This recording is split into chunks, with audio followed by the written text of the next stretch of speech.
Hello everyone, welcome back to our Student Success series of videos on our ASC YouTube channel.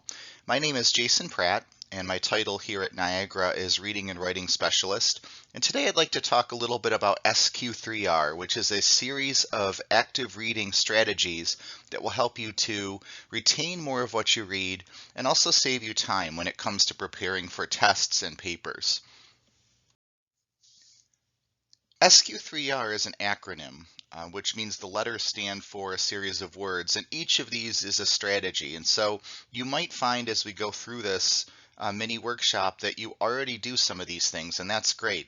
But if there are some that you maybe don't do when you're reading, you might want to try them out. I think you'll find that you'll be surprised at how powerful some of these are in terms of helping you to get more out of the reading and to focus and engage with the reading. So the steps of SQ3R are survey, question, read, recite, and review. And that's really the order that represents a chronological order of reading. And so as you're going through this, think of this as a systematic and deliberate approach to reading. Remember that when you're reading for a course, it's a different kind of reading than when you're reading for pleasure. You're reading because you need to get material out of that assigned text. And so if you approach it in a deliberate way, you're going to find that you just get more out of your reading time. Incidentally, this is also a great way to anticipate quiz, test, or essay questions because your professor is probably doing some of these same things in terms of questions, for example, that you're doing as you're reading. And so the odds are very high that if you do this well, you'll anticipate some of the questions that will come up in class discussions or even essay or test questions, because after all, there's only so many things that can be asked about a given reading. The first step is survey. Survey is, I like to think of it as like a roadmap. It gives you a preview of what a text will cover, as its name implies. So to effectively preview a section, you want to first read the title and any subtitles. You'd be surprised how many people don't read the title or don't pay close attention to the title of a work. It's a small thing, but it does pay dividends, and it also behooves you to think a little bit about the title. Where is this coming from? Why is this the title? Those are important questions that we'll get to in a minute. It's also important to identify the author and the date and place of publication. Where was it published? When was it published? By whom was it published? And who is the author? It gives you a sense going in kind of where the person's coming from. Then you want to read the first paragraph in its entirety. Eventually you'll read the entire work, of course, but this gives you a sense right away in the introduction what to expect. It's also a good idea to flip through, look at any images, charts, graphs. Remember that those take up valuable real estate, especially anything in color. If it's expensive to print in the textbook, it must be important. So take a look at it, make sure to read the captions, and then as you read, hopefully you'll see the context of that image in the text. Another hint is anywhere you see bolded names, terms, statistics, subtitles, highlight those and kind of put a question next to them, as we'll see in a second. Those are going to help you to anticipate things to come. And remember, the general idea of a survey is to get an impression of the selection. It isn't going to give you everything. It's not the reading part. It's like a road map. If you go on a road trip and you do a Google map and you kind of see how long the trip's going to be, how many hours, what towns you're going to go through, that's the survey step, is just that in reading. And this is a great place to use a highlighter, incidentally, to highlight these things so that they stick out on the page. So here's an example of a marked up text, and in terms of the survey step, we would highlight the author's name, Christine Rosen, the title, The Myth of Multitasking. We'd highlight the publication. That's always important. Where did it come from? At the bottom of the page, there's very often a little caption that tells you something about the author. In this case, it tells us who Christine Rosen is. We'll highlight that. When was it published? Right there, 2008. And then we would flip through to see how many pages. It's not on this slide, but this is 6 pages. So that's the survey step. It's pretty quick.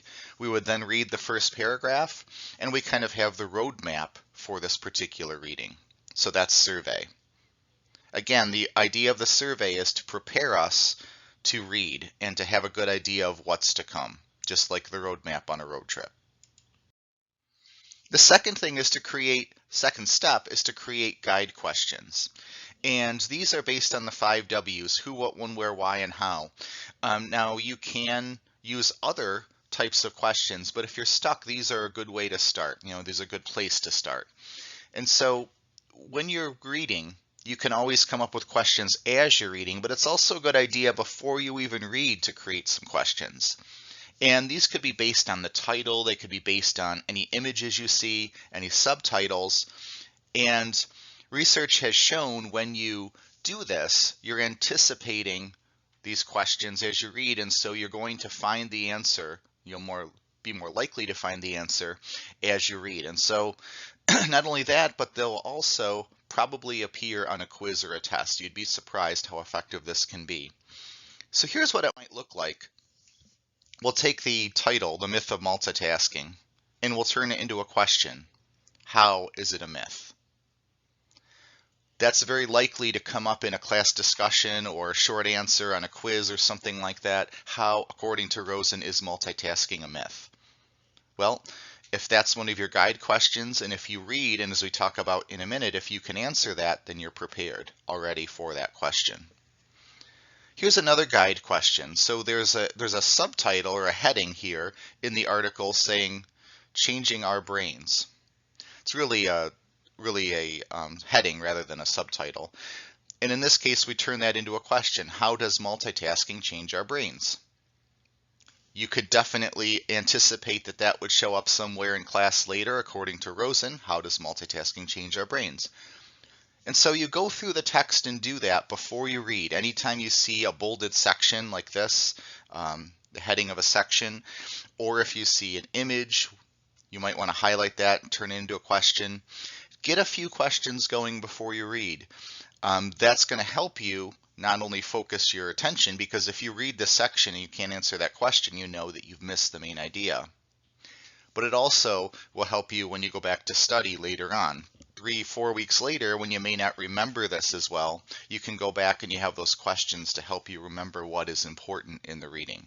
So that's the Q in SQ3R, the question.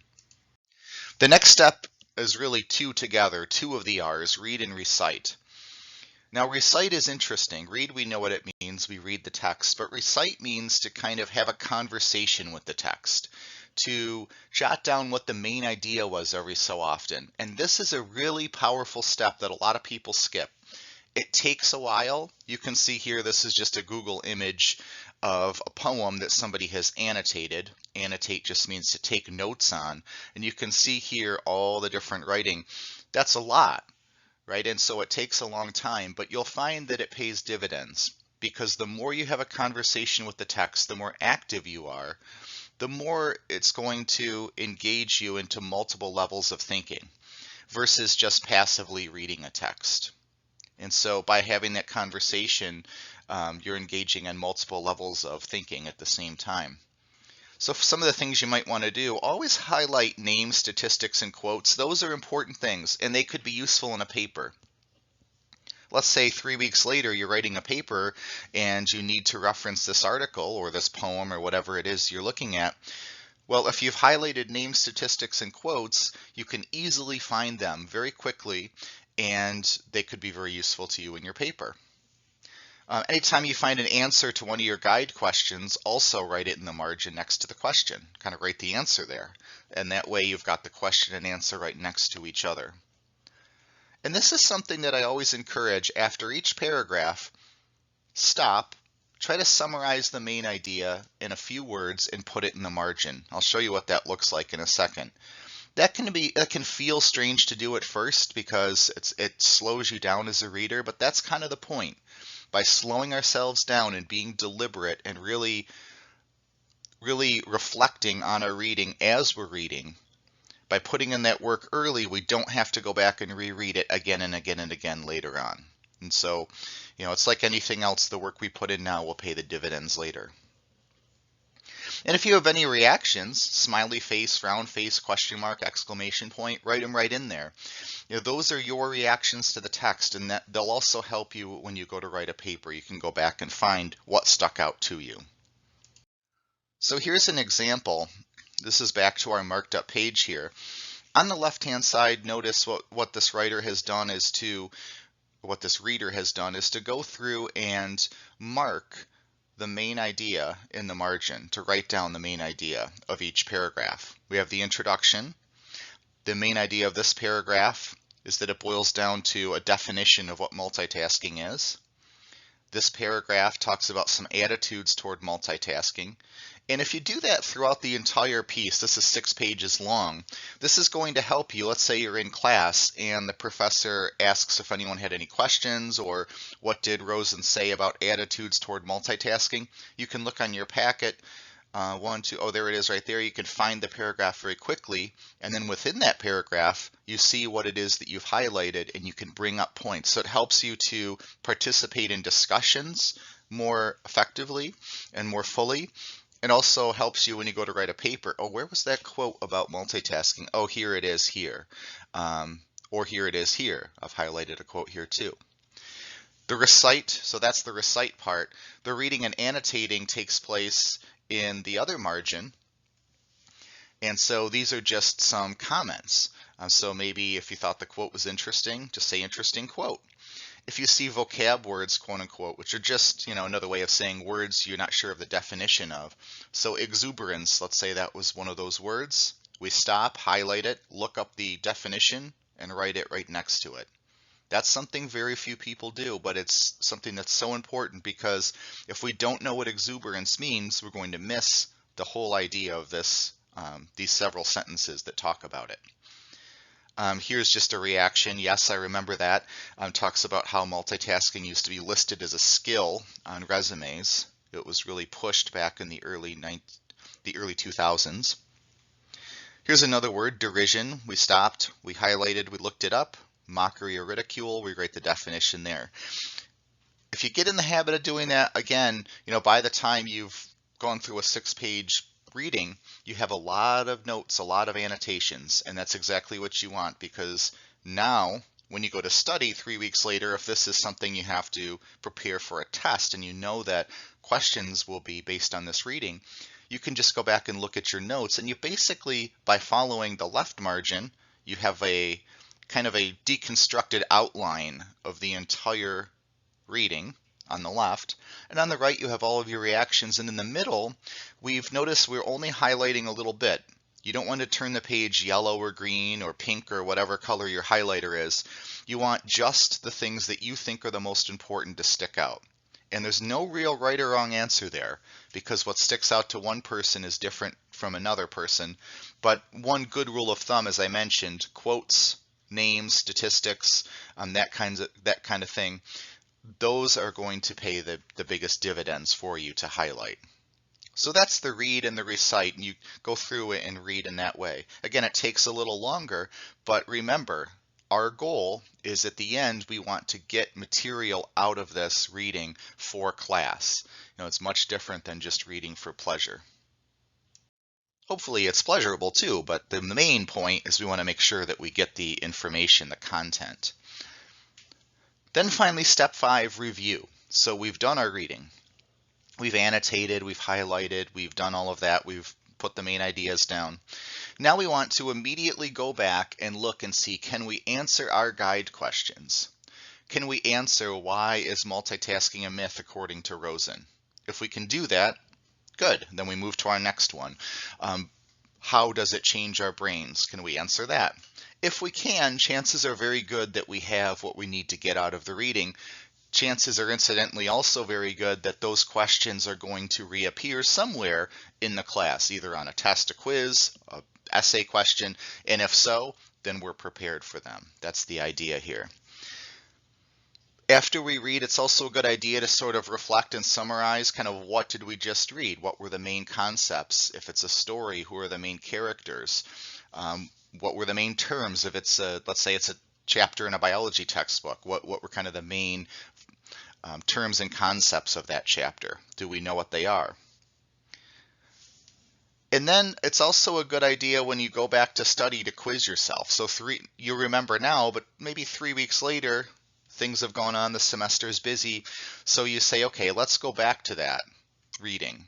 You've got your questions, you've got all your annotations, kind of quiz yourself. Can you still answer that question 3 weeks from now? If you can, great. But if you can't, at least you know, okay, well, I need to go back and be able to answer that guide question. How does multitasking change our brains? What did she say about that? It'll be easy to find the answer because you've marked up the reading. You can go right to where the answer is, refresh your memory. Oh yeah, that's right, that's what she said. And then that saves you time studying. Rather than rereading the entire section or trying to hunt around in there to find the answer, it'll be right there at your fingertips. So that's the review step. And then just a few final tips. Remember, as you're reading, budget your time wisely. This is an active, deliberate process. So you want to make sure you set aside some time and really focus. That's the big thing. Keep your electronic devices handy to look up vocab words, quote unquote. Again, words you just don't know the definitions for as you're reading. But try to really focus. Get somewhere quiet, somewhere that you can read and focus and really put your attention to this task, because it is an active task. It demands more of the reader than just passive acceptance of the text. Remember the purpose, to learn and master new material. That's the key here. It's not just to have read the page or looked at the page. It's to actually absorb that reading and kind of be able to reflect on those ideas, and to be active, as we mentioned, highlighting, taking notes, etc. If you have any questions about reading or writing topics, whether it's SQ3R or how to get started with a paper, please feel free to reach out to me at jpratt@niagara.edu. I'll be happy to assist you. You can also stop by the Academic Success Center. We have handouts. We have a number of resources for students on these and other topics. So thank you for watching, and have a great semester.